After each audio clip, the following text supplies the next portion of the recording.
श्वेता गजानन, सोलापूरच्या रहिवासी.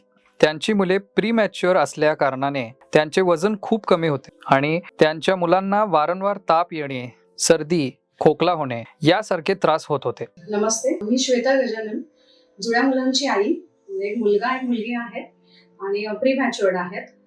सो जन्मतः त्यांचं वजन कमी आहे. सुरुवातीचे 1 वर्ष ते व्यवस्थित होते आणि वर्षानंतर त्यांना म्हणजे माझ्या मुलाला सारखं ताप येणं आणि सतत आजारी पडणं सुरू होतं. तर त्याला 2 वर्षात आम्ही 2 वेळेला ऍडमिट केलं. ते जे 2 वेळेला ऍडमिट केल्यामुळे त्याचे डोसेस इतके वाढले होते, म्हणजे त्याला सारखं ताप येत होता. तर 250 mg 5 ml प्रमाणे 5 वेळेला देऊन सुद्धा पुन्हा 8 दिवसांनी त्याला ताप रिपीट व्हायचा. त्याच्यामुळे मला म्हणजे सारखं विचार येत होता की डोक्यात की आपण दुसरं ऑप्शन बघायला पाहिजे. म्हणून मी आयुर्वेदिक आणि होमिओपॅथी असं दोन्ही सर्च करायला सुरुवात केली.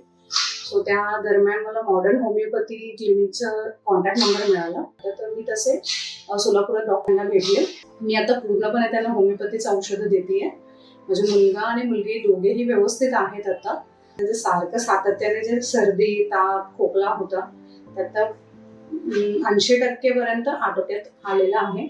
त्यामुळे थँक्यू. त्यांच्या मुलामध्ये आता ताप, सर्दी आणि खोकला यासारख्या समस्या वारंवार होणे कमी झाले आहे आणि आता ते पूर्णपणे बरे झाले आहेत.